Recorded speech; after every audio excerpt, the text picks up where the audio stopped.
Welcome to Rules of Villainy, episode 87, where three trading card game players quest their way toward the competitive top dales while sharing our thoughts, opinions, and experiences with Disney Lorcana.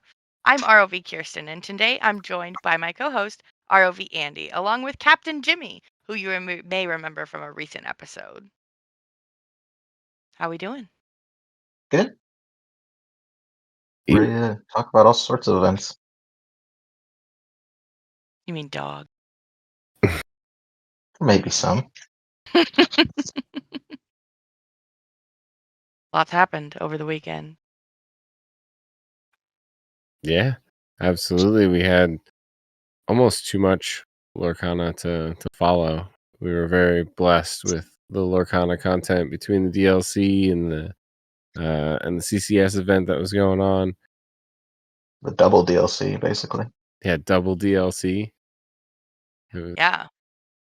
pretty crazy. They went until like 11, almost midnight, local time there out in Ghent, in Belgium. So cool. Pretty fun to watch. Yeah, absolutely. I mean, that's basically rolling right into Underworld news because the first thing on the topic list is obviously DLC Ghent and Rare Hunter Zan winning, with obviously, I think everybody knows based on the internet and rumblings all around the community. He won with dogs, so, some people are happy about that. Some people are a little upset, I would say, just a little bit, but, we gotta make that another emoji. I have to clip that. Although dogs didn't win every event, did they? They did not win every event. We had CCS Houston and Maelstrom Sky took that. He won first with his Amber Steel. So that was super exciting. I know we got to watch a little bit of that gameplay. And that deck is super cool looking. I don't know. I don't know if you guys tried it, but Diego's also was super fun. That did pretty well at the DLC Ghent. I think it was the Saturday event that he was in. Mhm.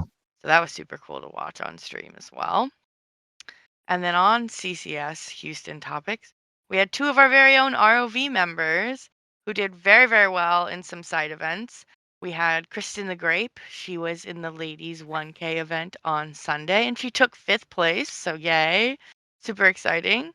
That's definitely no small feat because I know there are quite a few ladies playing Lorcana over the weekend that had signed up for that event, including our very own friend, Lady Britt from the Snuggly Duckling.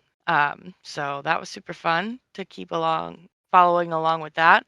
But then Grapes Andy also was in a Sunday 5K and he took third. He topped fourth and they split the pricing and he took home a good chunk of change. So that's super exciting for them.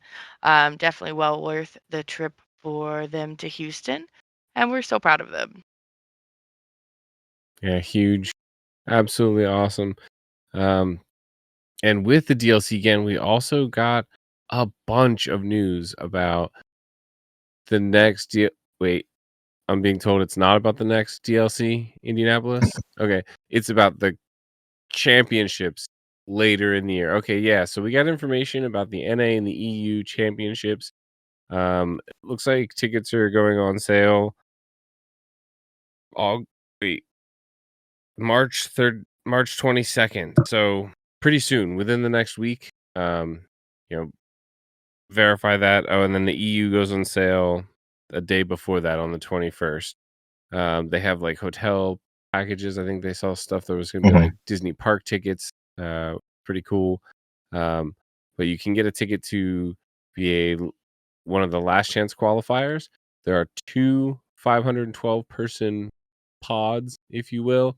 They run, was it, how many rounds? Does it say how many rounds it is? Oh, you know what? I think it was 9 rounds when I 9 was looking. rounds. But the Yeah. top 8 from those pods, so 16 total people go into the main event, plus all those people that qualified, and then the top 8 of each championship will get a golden Mickey and an invite to World.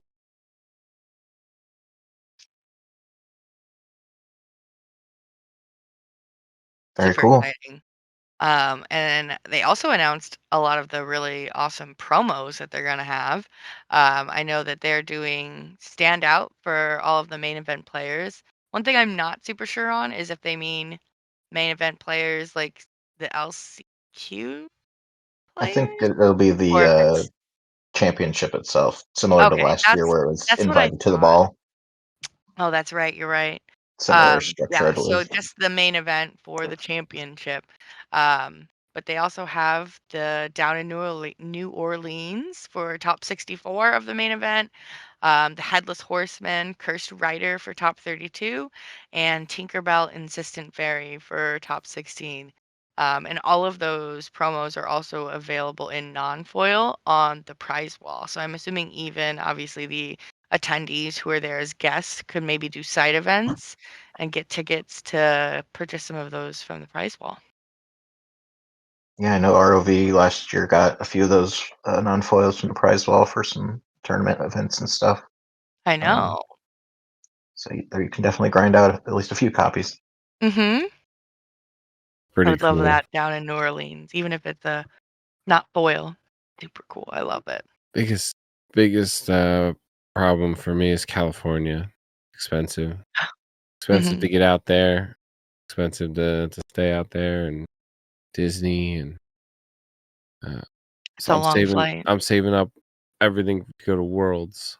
We're gonna go be an attendee or a competitor, perhaps, at Worlds. It's probably the best route. That's what I would plan on personally. Right. Yep. All right. Well, I think that that's all we had for the underworld news today. And it's kind of been a quiet week in the Discord, probably because of all of the happenings all around and events going on. But we only have one question for Constituents Corner this week. And I'll let you go ahead and ask that question, Ian. For me, okay. Yeah, you. So it comes from our viewer Paul in the Discord. Says, question: you often hear that this deck or that deck is hard to pilot.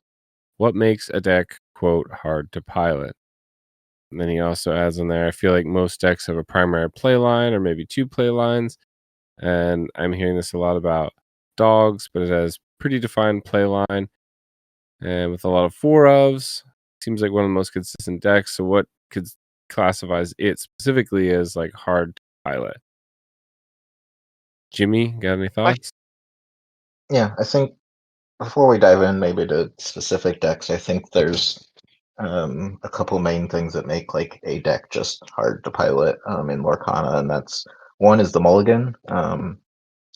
Coming from other, trading card games, mulligans are usually like send the whole seven back, which is what Blurple does these days. But um, in Lorcana, you get to pick and choose a bit, and so it adds, I think, a lot more to that particular piece of knowing what cards do I hold on to, even if they're not, like my ideal optimal, and even knowing what the ideal optimal seven opener is for your deck, and sort of what your odds are on hitting things like turn two ramp, and knowing those numbers and what to risk and what's not really a risk and pretty certain if you send back enough cards.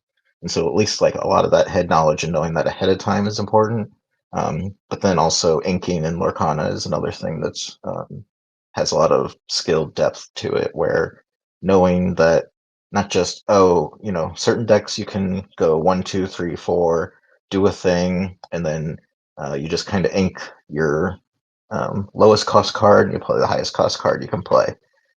That's I think like sets 1 and 2 what we were playing, because we didn't really have a lot of depth to the game yet. And so if I'm playing Ruby Amethyst's first chapter meta, I'm just playing, I want to get to that turn 3 Maleficent, Sing Friends, and then I'm just kind of playing inking and playing the biggest card I can. Whereas in some decks, especially more recent decks, we have a lot more nuance in some things like Purple Steel. They're wanting to do that 1, 2, 3, 4, but then they also are trying to figure out, do I play a big Demona on 6, or do I want to play like a 4 cost and 2 1 costs and then reload with a dock? So there's a lot more skill expression there, figuring out what that right line of play is. Sort of balancing between play the biggest thing and play the most things. And so I think that plays into it a lot. Yeah, absolutely. For me, it's kind of hard to like answer that question because I myself think that the dogs deck is kind of like a harder deck to pilot, but I can't really explain why. um, it just feels like one of those more complex decks, like you said, Jimmy. Like you just have to really understand the mulligan, especially because if you send back even just like one or two wrong cards, that could really kind of hurt you in the end. And you don't even realize it until you're like mid game, and you're like, oh no, this isn't gonna work. I feel like I've had that happen a couple of times, but the more I play it, the more I'm getting familiar with what I should be keeping and what I should be taking Definitely. out Yeah. as A lot of times I well. want to ink Demona because, like, oh, she's a big 6 cost card. I have this thing in the back of my head of like, oh, I'm going to give them more cards. But there are a lot of matchups where, like, if you and your opponent both drew 3 cards, but you end up with a 5/6 on board that quests for 2, you're still kind of coming out ahead. And Mhm. so I think some of those early inks can bite you later. Yeah. In a summary from the constituents corner, Chip wrote a bit of a small novel on dogs in particular, but I think the short answer to summarize him is there's the ideal play line of dogs of like, I want to go 1 drop, Grandma Willow, 1 drop, then I want to play Tramp, then I want to Under the Sea, then I just win the game, right? Um, but when that doesn't happen, what do you do? Are Mhm. you stalling out to get to that, maybe a turn late? Or are you trying to prioritize playing Bobby to dig for things? Are you trying to go into a lady shift line kind of approach, and so you do want to quest a couple things so they are in the discard because you don't have say the Bobbies or the Tramp to put them there yourself. Um, as well as sort of do you ink past 2? Do you go to 3? Are you going to end up all the way to 5 to play a lady without shifting?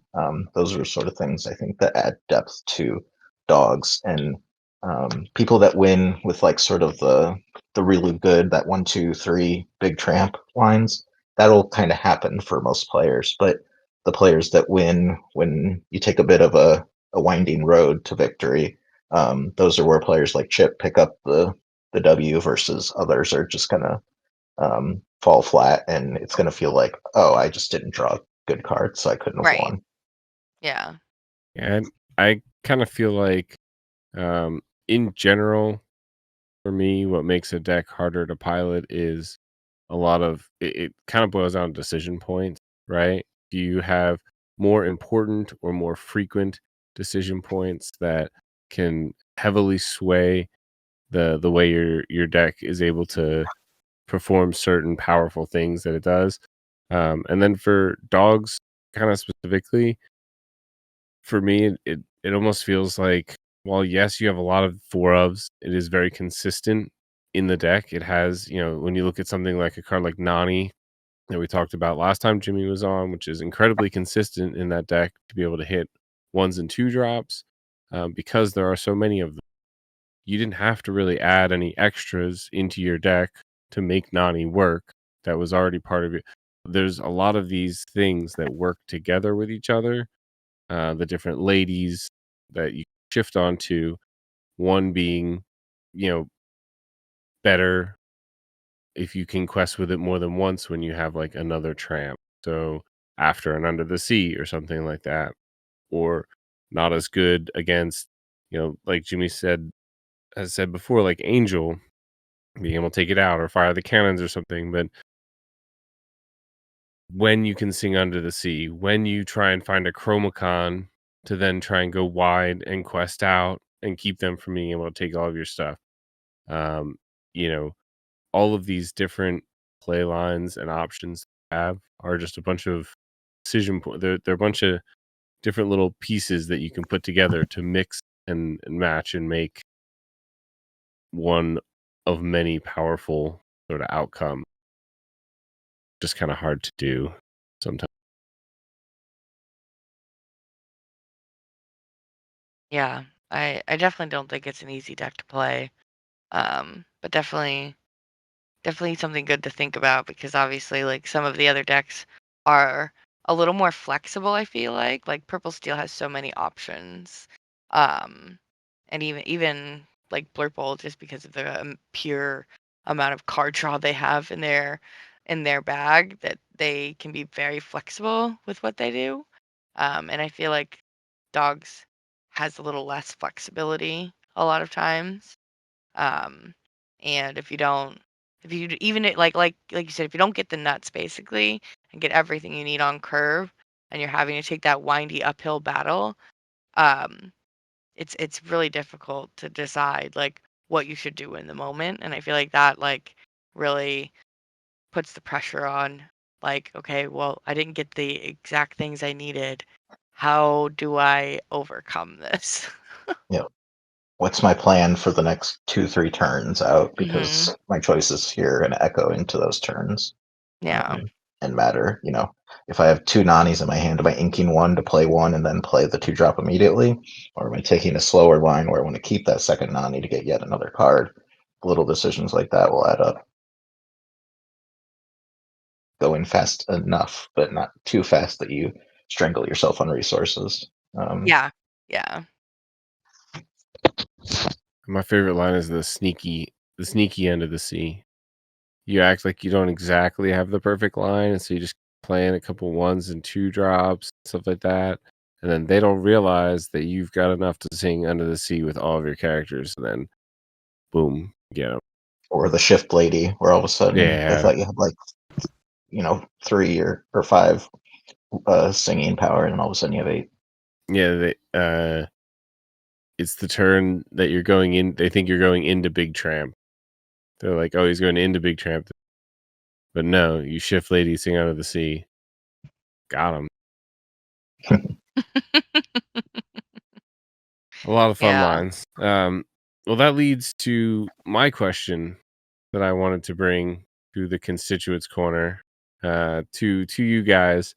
Um, there's a lot of discussion about banning the dog, kicking dogs out of the meta, if you will. Um, you know, while I don't personally subscribe to the idea of banning any particular card, um, I it did make me think how it doesn't have to be the most balanced or correct thing, but what is a one creative way you can think to ban or errata a card that uh, disables some or all of the dog's deck from the meta? I think the one that most people are saying, but I don't think a lot of people have reasoning for, is the 7-cost tramp. Um, for me, I think, like, I don't think we should ban it, but I think it would make sense. Like, if Ravensburger came out and said, "Hey, we're banning this," I'd be like, "Yeah, I can see why." In that, I think part of goals for banning is, one, you want to ban a card once, or ban a set of cards if needed, and that's the end of bans that are relevant to that sort of meta. You don't have to come back and do it again. That makes players really angry, much more angry than one ban. um, and two, you don't want to um, just completely kill the deck if you can avoid it. You want it still to be somewhat playable and fun. I think when they banned Hiram and Fortisphere, Sapphire Steel was pretty much dead in core constructed. Um, I don't know if just leaving up Fortisphere, they kind of were maybe leaning towards, we don't want to have to ban again versus keep this deck alive. Um, but I think with this example with Tramp, if you ban him out, there's still obviously games, like we said, where you don't get the big Tramp and you can still win. The deck still Mhm. does well. The Lady Shift works. You can still sing Under the Sea if you tech into it a bit more with things like Vanessa, Ursula, and other, stronger singers, and even the Mhm. Mickey that's been in a few builds. Um, I think so. You still have sort of that under the sea gameplay of the deck. You still have sort of chromocron options, but I think you're forced to kind of choose between which deck you want to be, as opposed to now Tramp lets you pick in the moment instead of at deck building time. So that would be weaker, obviously, but the deck I think would still work.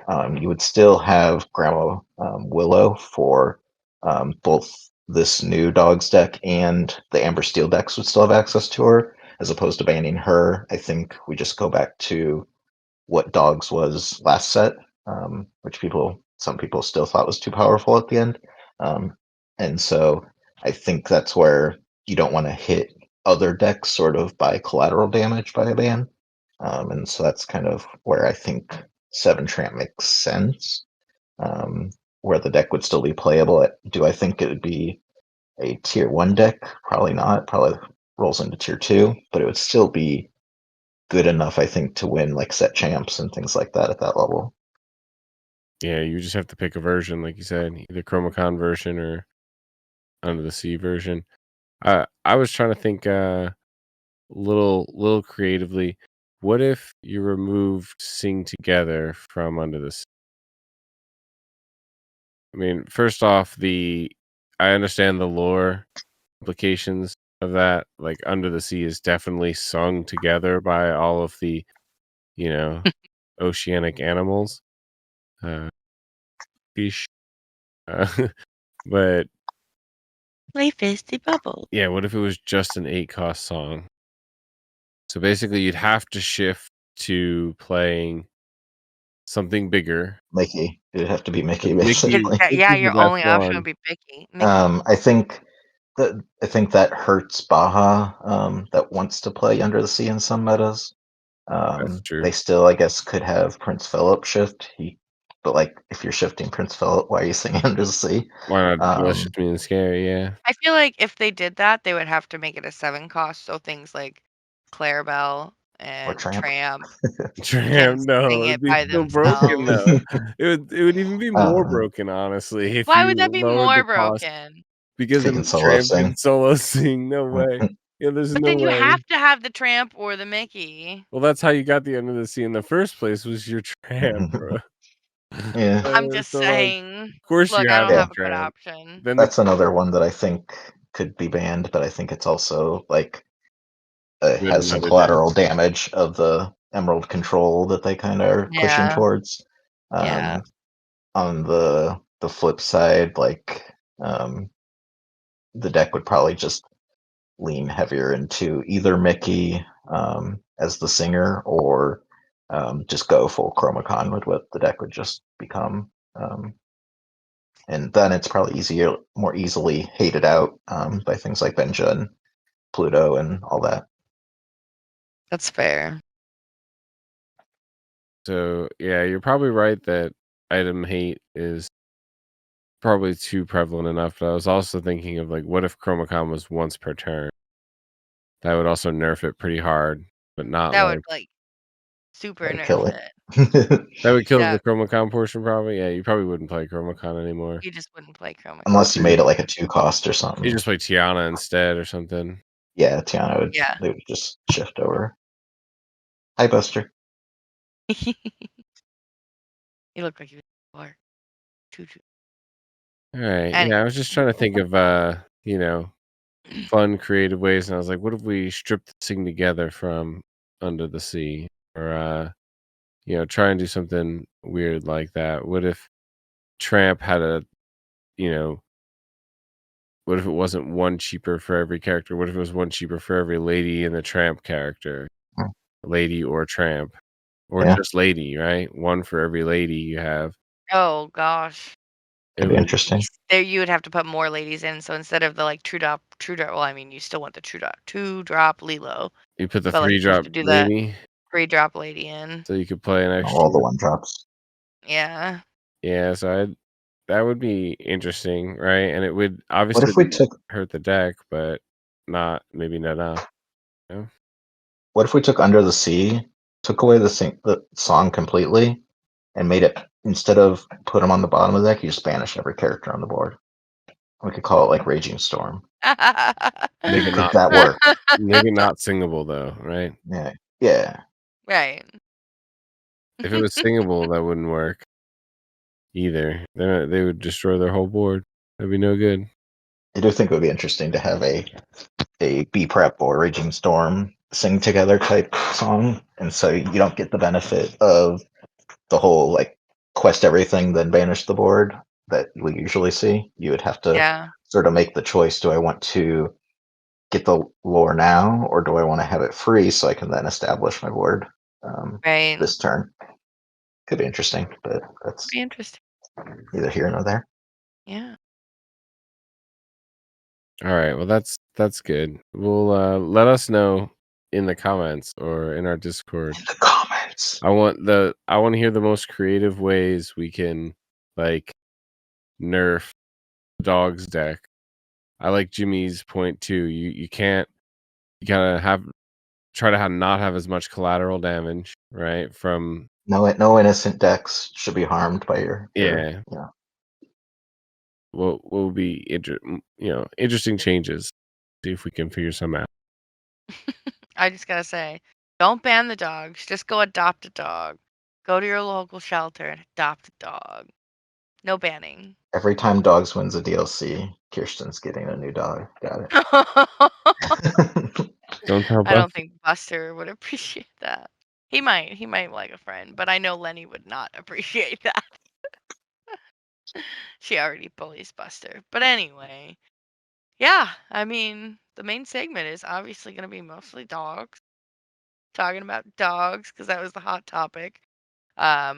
I mean, out of the two main events at DLC Ghent, wasn't it like 75% of top 8 were dogs or something crazy? Something like that for top 8, yeah. They definitely converted well. They were Yeah. like 20% for like the Swiss, I want to say. I thought it was even less than 20%, Like honestly. Yeah, I think 18. one or maybe day was, and another was Oh, like, okay. well, I can't, it's tough remembering. Even then, I think it weren't both days dogs was like third, if not fourth most Third. brought I deck. think it was third each day. Was it 3 Yeah. each day? I thought one day was the fourth, but that's Maybe. still like yeah, they converted really well to the day 2 event. Now, there's the meme that I forget. There's been a couple going around, but like uh, everyone saying Dogs is overpowered, and they're like, and then I signed up with Blurple for the event. Yeah, I know. Uh, I know. Yeah. it is interesting. I was actually, I don't want to bring too much of non-Lorcana in, but I was looking back at some Magic events over the past year, and there was Corey Steelcutter. For those that are familiar with Magic, was a red artifact, and for the Pro Tour, which is kind of similar to our Continentals, where it's invite only, it's kind of the best of the best. Um, there were 40% were this one red blue deck, and another 10% were a red deck with kind of similar lines. So like half the field was this good deck, and then the top 8 was like 100% one of those two, the Wow. red blue or the red. And then the card was like banned like right after the Pro Tour. So cool, fun, right? Um, and so obviously that was like that's the extreme, like where not only is it like everyone in the Swiss, and then all of them convert to top 8. There are some others that I dug into, like Hogak was a really abusive graveyard deck that people, even when they tried to hate against it, still did really well. It was only in the 20s or so percent. Mhm. And there were red blue again this past fall. After that previous one, it took like a basically a set off from top cuts, and then got more busted cards that got banned. And it was in like the 20s as well. So like we're not super close to some of these more abusive metas, I'd say, or Yeah. unfair that other games have. But I'd say there are some similarities, you can say. I think the thing that makes it different is we haven't yet really seen people fully dive into like anti-dogs decks as what they're bringing to the tournament. Mhm. They're kind of sticking to, well, purple steel's kind of good against it. Let's keep running that because it can kind of win against Blurple.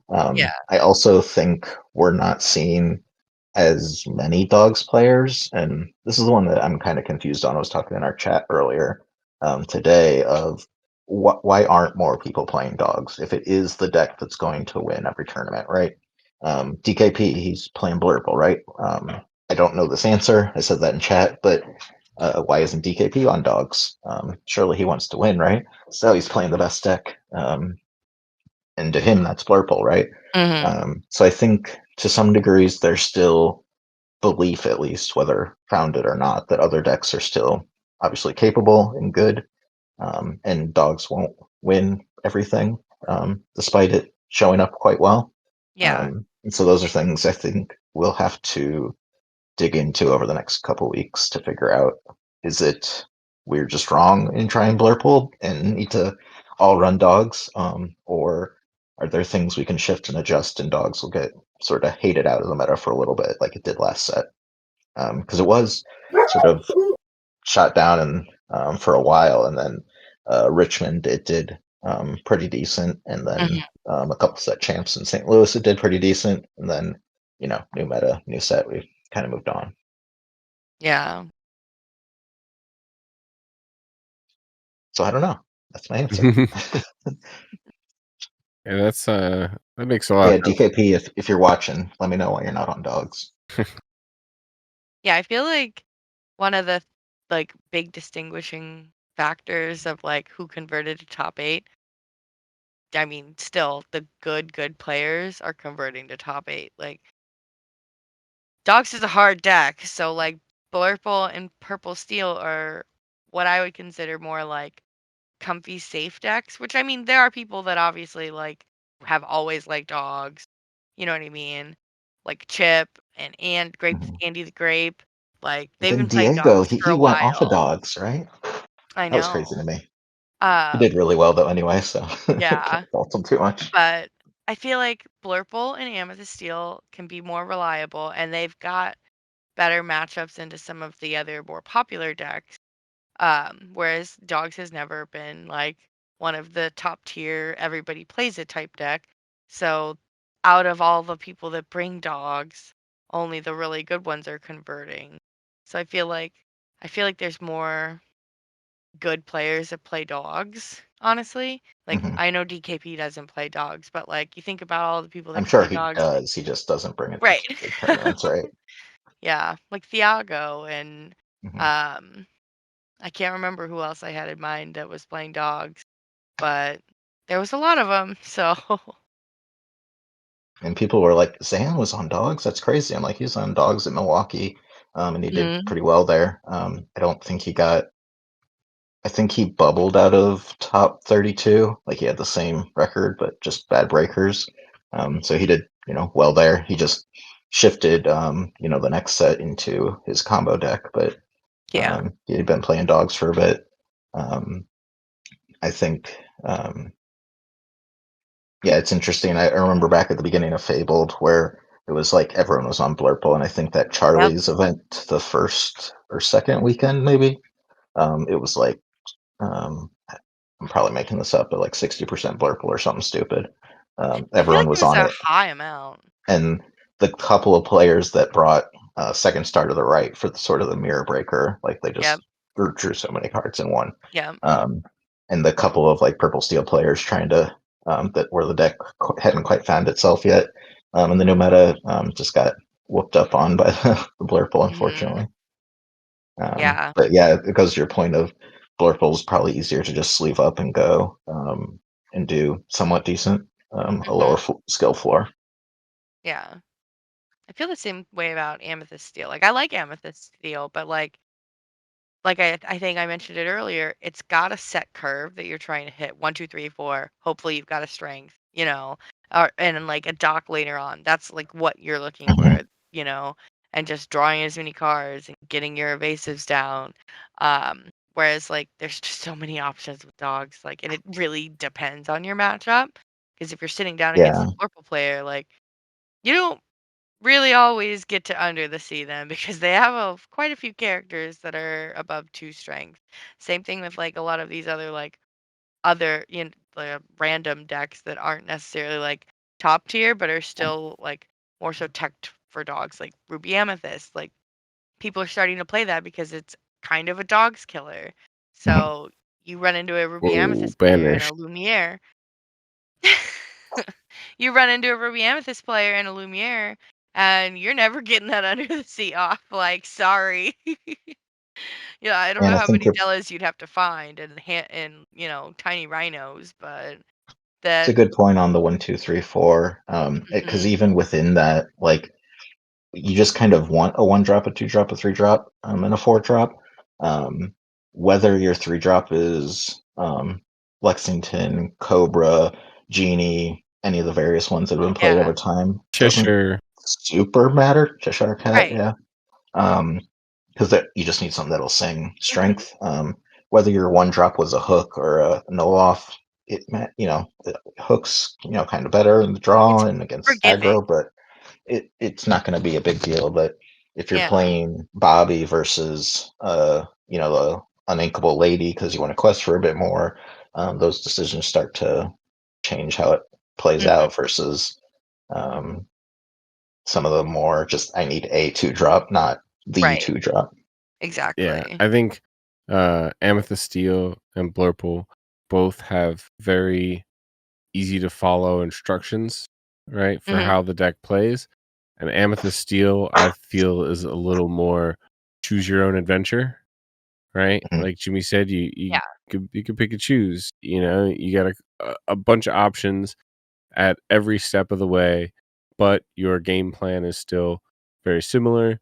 You do this powerful intro line as best you can, and then you just like Jimmy said, you kind of ink the cheapest card or the worst card in your hand, and you play the best card in your hand, and you got a lot of options to be able to do that. A lot of cards that you end up on should help you draw more cards to then continue these engines that are going.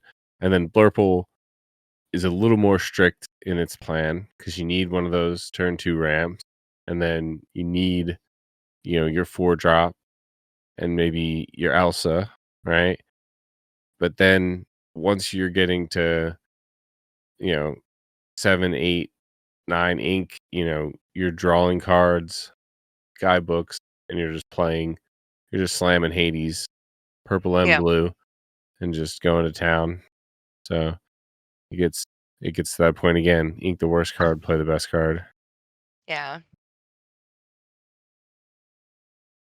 But I mean, we did see quite a few fun decks throughout the weekend of Ghent leading up to the day 2 event. And even in the day 2 event, pretty sure we still had a couple of spicy decks in day 2, but I know we saw Lucas. I think Mhm. he's a former Golden Mickey winner from last season. He's good, and he went to Worlds. He's the guy with Yep, the the Mickey hat. sorcerer Yeah, hat. Yeah, he was playing some He's Rare fun looking Hunters amber. now. I Yes, think so. I Yep, believe I so. believe so. Yeah, he was playing a really fun, spicy looking Lucas amber Kalpa. ruby deck that looked awesome. Amber So that was Ruby fun to with the watch. Mhm. boosties and the With the boosties. Della Webby's diary. Mhm. Yeah, Yeah, I saw that. That was I don't read yeah, funny. other people's diaries, but if it works for you. yep. Um, Those Amber yeah. Steel lists, like we were talking about too, with Mhm. Diego and Sky, and Yeah. there were a couple others I didn't recognize their names. Doesn't mean they're not popular in EU, but there were a couple others in top 16, I think. Mhm. Yeah, and was there a Sapphire Steel that did pretty well that we saw? I feel like there was, but I can't I think remember now. so. I know that Create TCG, Mhm. Adrian, another content creator out there. He was on Sapphire Steel, and I want to say he got top 16. He made top cut in the main event, and At then at CCS. CCS, yeah, and then went to the 5K and also got top cut there. So he was really happy with his deck. It was like the Allies version. I tried it out. It's not for me. Um, Couldn't but crack it. I'm really I'm very happy for you and your success, but I don't get it. I couldn't get it to work. I couldn't get it to work. It wasn't for me. Mhm. at the same time, though, I'm still playing that Sapphire Steel Detectives deck. Which, the Duck Detectives, I've been told it's sometimes affectionately called. with only like 2 ducks or something. Yeah, only a couple ducks, but It's on a little bit of play toward at no, the end of Whisper's meta. Yeah. But I know it game night set champs. It was Paul, wasn't it? That got like fourth or top 4 or something with it. I can't I don't, remember. yeah, I don't remember. Oh, we can go to that one. I think we were casting the TCQ. Oh yeah, that's why. But Yeah, it seems like it keeps popping up. The detectives and even people in Baja are trying detectives as an angle. It seems like there's something there, but people haven't quite settled on exactly how it breaks the Mhm. meta. But Judy, I think that's the one fact we know is the 4-cost Judy is good and gives really you Like so good. many cards. draw detective duty. It's just the rest we have to solve. Um, The I rest don't of the know where it fits into the main segment, but I was I follow Aladdin's Castle on Instagram and saw him posting a bunch of hype about this Amber Steel Locations deck, and he ended up making a YouTube video walking through it. Ooh. I took the deck for a spin, and it's fun. It does seem to do well against dogs, which is what he kind of advertised. So as advertised, confirmed. Um, Being able to really only lose stuff to Mowgli and not Ursula because it doesn't even run strength, which at first I thought was like, I know this feels wrong running a steel deck without strength, right? But it has 4 fire the cannons, so that obviously helps fill in some of that gap. And then you got your hooks, your Calhouns, stuff like that, and all the locations, which are a lot of fun. And then the John Silver, but even that, it's just kind of like flooding the board with these, you know, reasonably statted characters that can quest for a bit. The Lilo's really good with Calhoun backing her up. We did see the Amethyst Steel Locations deck do well at Melbourne. It Oh my was gosh, yes, I Top Cut or forgot. something. I It think was the thing that crazy. Amber Steel gets over it is you get the Shift Rhino, which is really good. Mhm. And that's sort of the dual color card you get versus Cobra, which also it's burn. It's a good card too. But Rhino helps a bit more with the board control and also quest for 2. And you can shift it on 2, as we've learned, is a good thing.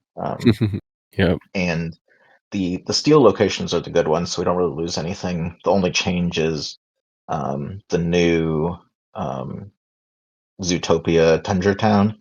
It has 5 Mhm. willpower versus Fairy Ship has 4 for 1 cost, so it's just better. We do lose out on Amethyst Chromacon. Maybe that's not a loss to some, as it gives cards to your opponents. We gain Nani, which as we said, very good card, and it helps you find those docks, which is really good. Um, so I think it's a interesting trade-off from the Amethyst version, but has a lot of cool play lines. And I added a lawn weight to my list over the 100 Acre Wood location. Mhm. Mhm. Gain a lore when a character here is banished. It felt like too many hoops for me to jump through, and I didn't feel like John Silver wasn't the central point of the deck, so losing a little bit of locations is fine. But definitely a fun deck. Check it out. I'm sure I'll make Andy put in links to Aladdin Castle, links and all that jazz in the Yeah, description. link the He's a cool video. Absolutely. dude. Absolutely. So we've got that version, which is mostly an aggro Hmm. style list. The locations protect you from things like Under the Sea and Malicious Being Scary combos, as well as even Raging Storm, uh, Spooky Sight. Really, they're just immune to all of the, and nobody is running any of those Banish All locations. Hmm. That's, No Freeze No. Divine meta. yeah, this is not the Freeze Divine meta. And then, yeah, Lilo turns out pretty good. And a lot of our rush characters in the meta are weaker. Sven would be a good counter to this deck. Mhm. Not a lot of people are playing a ton of Sven. I think Should be. because he's Maybe they should be. They're scared of the unankability. Yeah. But like Elsa, not that great. She can't take out Lilo without help. 2 damage to a location isn't much. Cheshire Cat can't move damage onto locations. So it just attacks at some different angles. Whereas pre-rotation, I think these location decks were just kind of fun, and I kind of was like always reacted to them like, that doesn't seem good, because we would just play Maui here at all, and it would smash whatever. So the Right. only locations that saw play were the Amethyst card draw ones and the Manor, because it survives Maui, unless he has a fish hook. But I think in this current sort of meta with where rush characters are at and things, they survive a little better, because a lot of our removal is, dealing damage with things like strength or moving damage to cat, inking characters with Hades, let it go. And Mhm. so it dodges a lot of that. It's one of those decks I think that's good until it gets focused, and then just kind of not good. Yeah. I miss the mine. It's a new Diggy deck. But we also have the other 2 essential versions of Amber Steel that I think have kind of creeped up here, which is Guy's List, which I saw you testing Mhm. earlier, Jimmy. I won't ask you how that went because I already know, and I don't want to, give you It went PTSD. poorly, and then it got better as I um, learned it more. but Sky's version has like the aerial package, right? It adds Stella's Moon Lullaby, and wants to try and get that draw engine going with that boost aerial. Whereas we also have Diego's version, which is wants to use that Rhino shift package to really, and an angel as well, right? To Mhm. really try and control the board, and then just quest out with like your Lilos and stuff like that.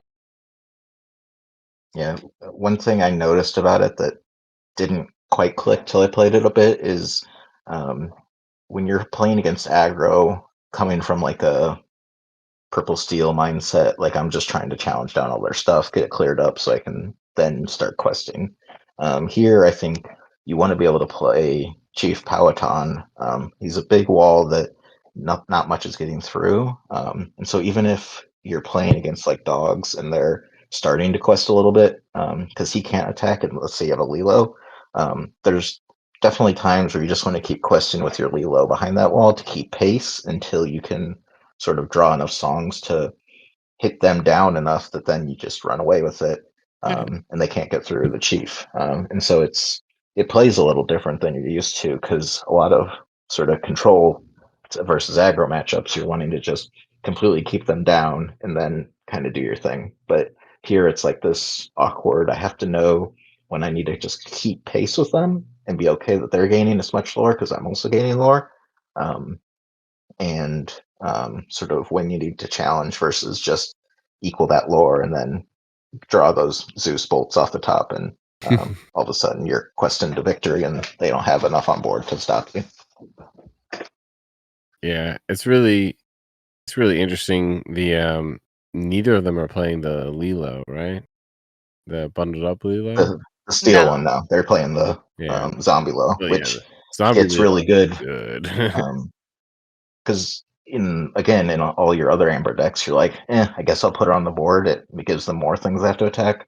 When Mhm. it's behind a 5/5, you can recur her a lot earlier in the game. When you're not trying to go super wide, you can just bring her back and be like, you know, she's pretty safe, as opposed to just being a drain on their resources where they have to Mhm. challenge instead of questing.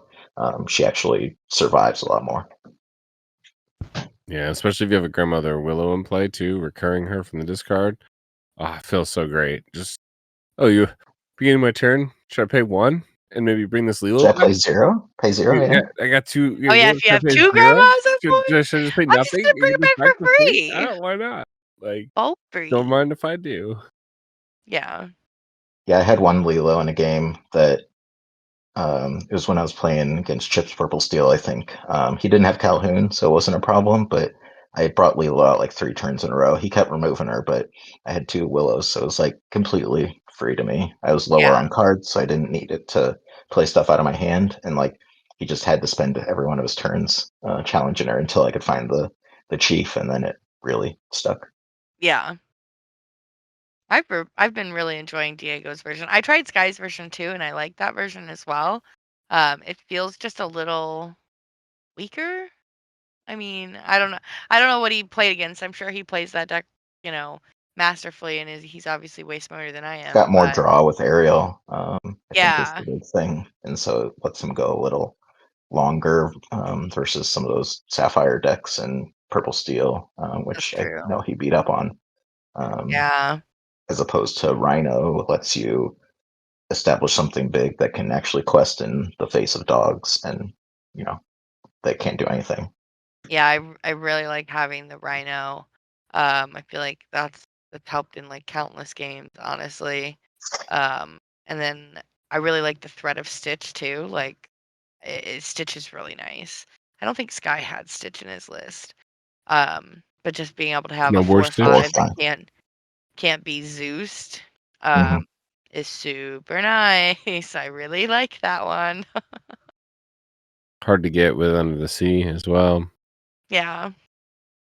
Yeah, one game that I did end up winning against Chip on dogs was I had two rhinos out and a Stitch, and he's looking at his hand. He's like, I have one Della's and Under the Sea, so I can spend my whole board getting rid of one of your characters, and then Right. the other two just clean up. Yeah. So it was kind of a funny scenario. I'm like, yeah, but if you had all three Dellas, then I would have been doomed. Then I'd be sorry. Yep.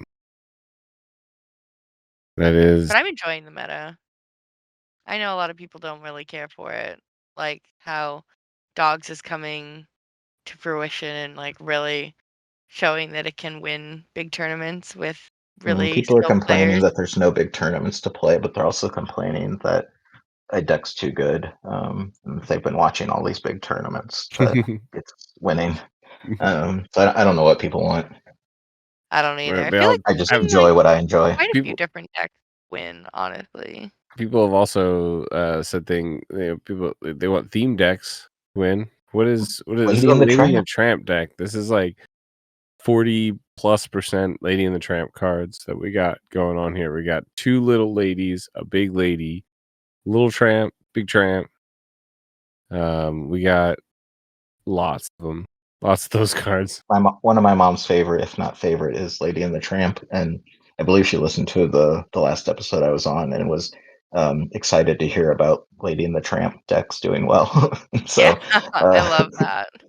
there's some energy behind every franchise. Yeah, I'm here for it. I mean, I like that there's Lady and Tramp cards. I don't know if I'd go as far as saying 40% though. That's a bit of a I don't stretch know. there, mate. Maybe it's not a But Lady and the Tramp deck until you put Jock in it, right? yeah, we need more dogs. Take out the grandmother willows and put in another dog. Hopefully everybody listens to that, and then all your Dogs dog like decks get trees. They first. like carrying sticks around, right? Yeah.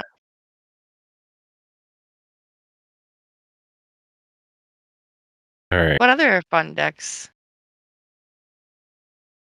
are up and coming, we think? There's been some interesting, like Ruby Amethyst. I think people are still tinkering with that. I don't have a particular one in mind, but like people are trying out the Scrooge boost character and the Mm-hmm. Counting House, and seems like maybe there's something there to be solved. There's also I've seen some Ruby Sapphire stuff pop up here and there. It's definitely a time of a lot of experimentation. I think in part, because right now in North America, we're kind of in between major events and our own local set champs. So I think a lot of people are feeling the freedom to try stuff out, Mm-hmm. and as well as people like trying to solve the how do I banish dogs. Yeah, I know. What was I think a couple of Amethyst Emerald decks did relatively well at the DLC and CCS too. So I'm kind of waiting for somebody to crack that code and for Yeah, that to there's one come in back top as like a 16 that I yeah. posted the list of that I was like, I don't understand this. but it looked like it worked for them, Hey, obviously. somebody understood it, right? Like, now you just gotta teach us Yeah. and have that, like, breakthrough moment, you know? Okay, so I did the math. It's 20 cards. There are 20 Lady in the Tramp cards in a 60 card deck.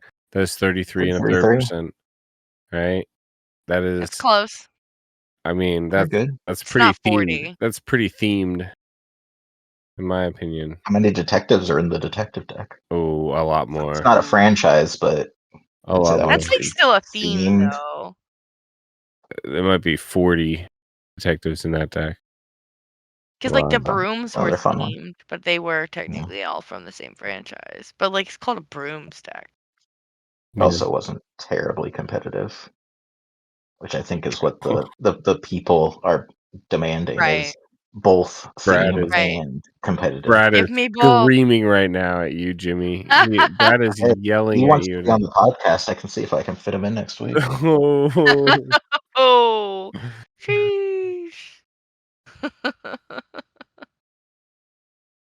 Yeah, honestly, for me, I didn't think I was going to be playing in any big competitive tournaments this set. So, And then, yeah, so I kind of just, was playing around with that Sapphire Steel Detective deck, which was pretty cool, pretty fun. I played with some others or whatever, but now we're doing this Louisville tournament, so I gotta shift gears and try and play something good. Try and make my Blurple be able to beat dogs, or find something else. But at the same time, I keep getting distracted by like that Ruby Amber list mhm, with the Webby's Diary, plus the Scrooge, 2 cost Scrooge 3/3, one boost. Man, that card is so juicy. Then to pair that with, he I gets up think, to 6 or maybe even 7 strength. It gets God, out the of hand. guy's crazy. It's just Um, unbeatable. but yeah, I think Jimmy, you were talking about it in our chat. You were basically, it's basically a Maurice's workshop, but inkable and for boost instead. Which, Hmm. For the Webby's Diary, yeah. yeah, the Webby's Diary. So I'm like, you know, you could compare it also to what is it? What's the one that brings back the item from your Carpet discard? bag, Carpet Merlin's. bag, yeah, Merlin's carpet bag. Uh and you can, that's more expensive, but it's like basically being able to say, oh, if as long as I've got a popsicle, I can just cycle that around, Keep two ink, rolling it through, yeah. 2 ink, draw a card. This, you do it every single time you boost. So you got multiple Scrooges, 2 ink, draw a card, 2 ink, draw a card. You can play a card and boost it the turn it's done, draw a card. So now your 3/3s become, you're basically playing 4 for a 4, you're paying 4 cost, 4/4 draw a card, which It's better than Genie, right? that's pretty darn It's good. better Yeah. than Genie, yeah. I mean, it's not evasive, but Yeah. that's pretty darn good, right? Be able to just slap one of them down. And it also plays the Aladdin. I saw that that's just probably because it's boost 1. 4/4 Reckless. Yeah. Well, no, But you full can turn 4. them, you can boost 1, which again works for the Oh, he Diary. has And Reckless too. yeah, but his ability is if he has a card under him, your Reckless characters gain that old Cog's ability, Exert, to gain 1 more. So Yeah. they get Okay. pretend questing. Um, You can, which works because I think you can also play Copper, right? Big Copper, new Maui. he's Reckless, but could now Oh, Yeah, so now gain he more. has. Copper. Yep. But mostly it's a decent stat. It's a 4 cost 4/4, right? 3 cost. 3 cost 4/4 with boost Yeah. 1. So, now it's a 4 cost, five Draw a five card. cost. Sorry, it's a 4/4. Yeah. 5 cost 4/4. Yeah. Um, but that draws a card, so pretty decent. Then you get your classic. I do think Ruby removal is really, really good against dogs. Mm. Being able to hit something with like a human Sisu. I don't know if it plays that, but it has access to. I mean, Horseman gets rid of Big Tramp, which is, I think, Horseman. the big selling point, right? Yep. Yeah, it is. Because steel decks and are staring him down, and like, well, dang, how do I fight How do I this? get rid of that? 6 willpower. And Lumiere. Blurple like has to spend their ink cards on him pretty much, because like otherwise it's like I can transfer some damage, but Elsa's not getting through this. I need like Iago and Elsa, and like it just asks for a lot. That's why Yeah. it's a good card. Sure. But Ruby being able We to should say, ban yep, it. just get rid of it. Oh my No, I'm god. just- yeah. No. No banning. But yeah, plus again, I haven't seen the list. I've just like seen games of it being played, so I don't know what the full like list are.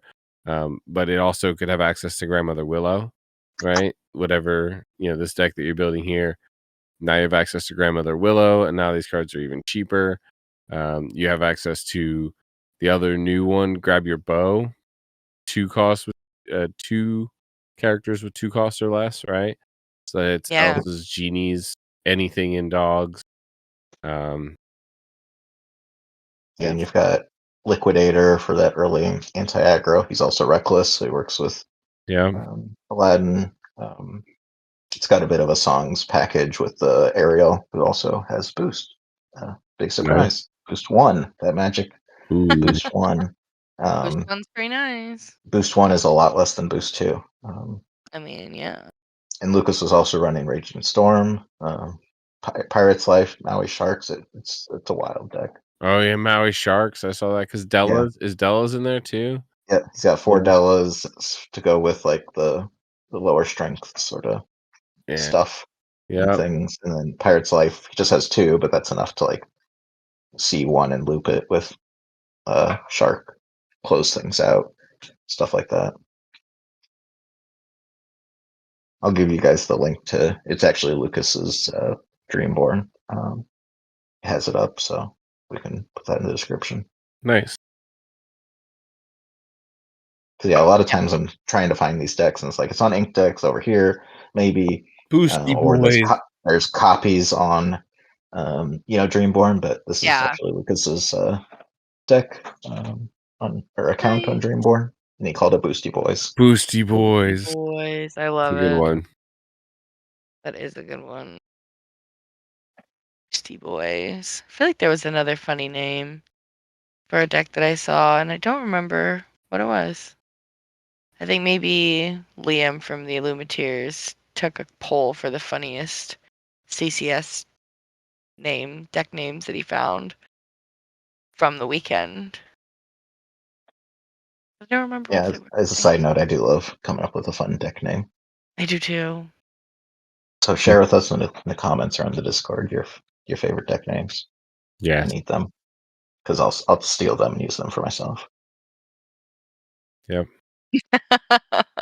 you had Kirsten had the good one where it was a Baja deck with all the shift characters and the what was it, the hero Hamada that like gave all your shifty characters like ward and evasion and stuff. It was it shift me baby 1 moo time. And it had the cow in it. And that was a good one. I feel like I've had a couple funny ones in the past, but I have short-term memory loss apparently, and I don't remember what they were, but they were funny. Sure they were. I'm sure they were. We believe you. Yeah. I don't believe her, Jimmy. Anyway. Was there any other decks that you guys wanted to talk about, or any other main segment and topics, or do we want to move on to Villain of the Week? Oh, that sounds fun. All right. Well, apologies again too. The Villain of the Week this week is none other than Grandmother Willow, the 2-cost uninkable Ancient Advisor. She's got 1 strength, 2 willpower, and she's got the ability Smooth the Way. Once during your turn, you pay 1 less for the next character you play this turn. She's pretty prevalent in the meta nowadays. I mean, if you're playing Amber, you're probably playing her. And if you're not, you probably should be. She hasn't had this much excitement in 200 years, really. I know. She's pumped. Who made the I love art, her. by the way? The art was by Mariana Marino, who has done a ton of cards and one of my favorite artists. She's done 45 cards actually, which is a lot. Maybe a little less if I take out like I don't have it filtered right, so like Grandmother Willow's in here twice because obviously the epic and Epic. the non-epic. But she's done some really like meta prevalent cards too. Like she's obviously done Doc, Dumbo. She did Spooky Sight. She did Lilo Best Explorer Ever, which had a little bit of gameplay, and even Lady Cluck and Fortisphere. Lots of really good cards. We met her before at a DLC. We We got did. autographed cards. I've got a signed Fortisphere She's super somewhere nice. in my Yeah, we've got a pile. signed Fortisphere and a Dumbo. She even signed our enchanted Zombies. Steamboat Mickey, because that was, Yeah, I I think, got the that one only signed too. enchanted she's done. But it's a gorgeous one. I love that one. That And was the one that we Dumby and pulled, Doc. and it was upside down. Oh yeah, look.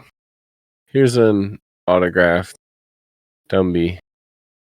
It's dark because she did it in the black pen. I didn't realize I could ask her for a silver pen, but it was fine. She was super, Her super nice. signature's cool.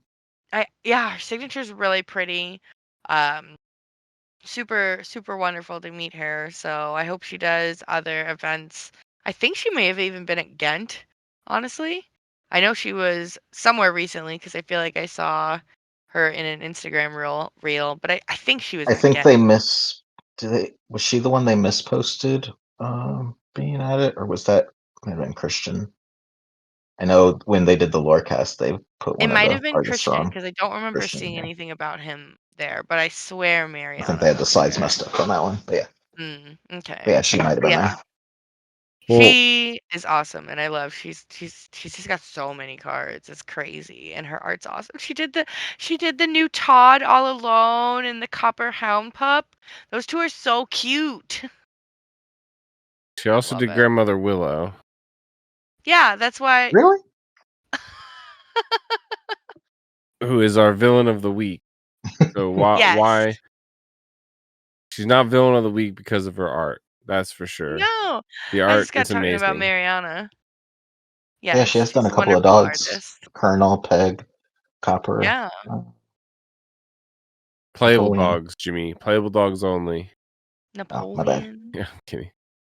Be the Anyway. cute Eeyore. But yeah, I think we talked about Grandmother Willow earlier in the episode a Mhm. little bit. The standout thing for me is, the versatility that Grandmother Yep. Willow has found. It essentially replaces Lantern in the kind of mid-range Amber Amethyst list that I've seen. It boosted dogs, we know that for sure, but Amber Steel plays it, both versions, sing-songy version and the Rhino version. It's played in the Amber Ruby list and some of those Amber Ruby lists, and I've even seen it played in Amber Sapphire, like princess style builds, like more aggro builds. It is every deck that plays Amber has found a home for this space. Mhm. Like, I think everyone agrees it's a good card. I Oh, do for think sure. sometimes we can't verbalize why a card's good, and to me, the reason she's good is that she gives you typically immediate value when you play her. If you're playing her and nothing else, then kind of a bad card, right? Sets up for later turns maybe, but being able to instantly get that cost reduction, so that even if your opponent has like the quote unquote perfect answer of fire the cannons, you still at least probably got something, right? Um, and compare, similar cards are like Genie, Wish Fulfilled. You play him, you draw a card. If your opponent uses a Thunderbolt on him, you're still up a card against them. So you're feeling still like, okay, I'm sad he's gone, but I'll always remember that card he got me. Which is also why Horseman Strikes became really good, because it is equal in that we both spent a card, Horseman and Genie, and we both drew a card. So we're staying equal. And so a card like this, though, you need something like Little Sisu or Horseman to get that similar exchange of, okay, I played a card and you played a card, and we both got a bonus thing that equaled them out. The bonus thing in Horseman's case is you have a body on the board now. Mhm. And so it's one of those cards that a lot of the easy answers aren't keeping parity of like value, and that's usually when a card is good. And it's also like if you compare it to other, turn to ramp essentially, right? You have Tipo, which body on board, check, Mhm. able to play additional stuff with one ink, fail, right? Gotcha. Yeah. But then you look at Sail or Lantern, they both work. Sail draws you a card even. So now you still get that one extra ink that you can then play something with, but neither of them are a body on the board, right? So Mhm. now you have you Get you a girl that can do both, right? yeah, exactly. Grandma Willow. Grandmother Willow is, kind of I think people value that body on board a lot more than just, especially when the deck's trying to sing Strength for Raging Fire, Mhm. or the deck's trying to Mhm. sing Under the Sea, um, or just go wide in general, right?